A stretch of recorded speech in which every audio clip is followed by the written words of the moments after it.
Let's talk about the tackle because you're targeting large catfish. I mean, we talked about bait size, using large baits, or whether it's live baits or cut baits.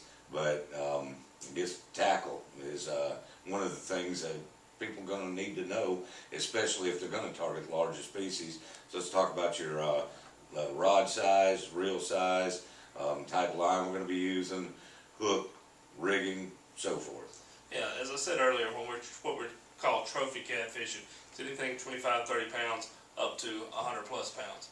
So I use the Cat Max series by Bass Pro. Of course, they're one of my sponsors, but ironically, even before I was sponsored by Bass Pro, I use that rod and reel setup.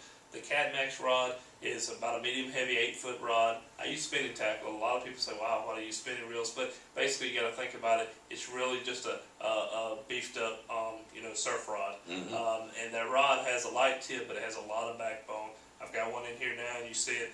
There's a lot of backbone to it. I like to use a Carolina rig. I was just going to say, I didn't mean to interrupt you, but as you pointed out, it was a light tip, and I was surprised. A big, heavy rod, but that tip had a lot of, sensitivity to it, if you will. Yeah, because what I fish circle hooks, and I want that tip to be really sensitive because I want that tip to give the fish a little bit of leeway, and I want that rod to load up. When that rod loads up, that line gets tight. That circle hook does the work for me.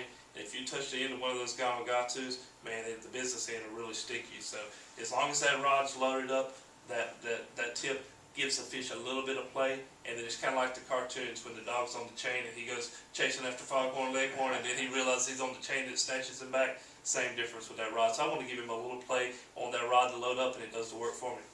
And reel size, I've got a spinning reel on there, the Cat Max CMX 80. The Cat Max reel holds about 300 yards of line. That's 60-pound braid. So I want to make sure if he makes that final run on me that I don't get spooled.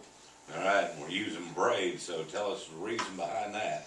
The reason behind the braid is there's a few monos on the market, like your Berkeley Big Games and some others that are very low stretch. But the braid is virtually no stretch, and I don't want any stretch. Actually, I was using another mono that I was testing out at the tournament 2 weeks ago on the Lake Weiss, and I could pull myself off the anchor.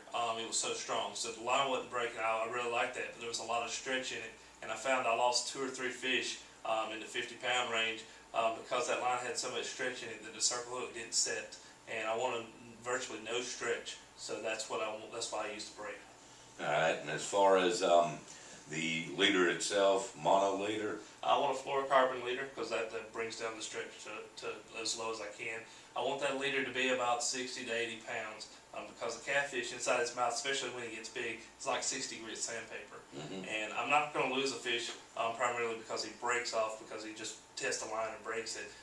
It's because of the abrasion resistance. He gets in there and he starts doing his rolls and rolls and rolls. He's going to rub that mouth and that plate in his mouth on that line, and I want to make sure I have something thick enough to stand up to a fish. Once I catch a fish, I run my fingers up and down that line. If it's any kind of birds in it, boom, I'm changing that leader out real quick. You don't want to take a chance of losing a fish of a lifetime. Or the money fish, Or the money fish and fishing a tournament. And that's one of the things we started off earlier in talking about, how big catfishing's got on the tournament side of things, Yeah, it's crazy because when I first started this years ago, I couldn't get Billy Bob's Bait Store to give me a rod and reel, and now I've got Bass Pro, Mercury, Gamagatus Pro, all the big names in the businesses are saying, hey Jonathan, we want to get into this market, we see it's a big deal, let's go, and they send me the paperwork. So it's ironic how all the big sponsors are out there and they're knocking on the door now because they see it's a growing thing.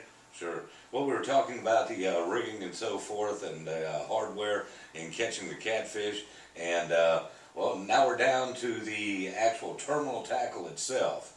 So explain the terminal tackle setups, the type of rigging you use, and weight. We'll do that in just a minute.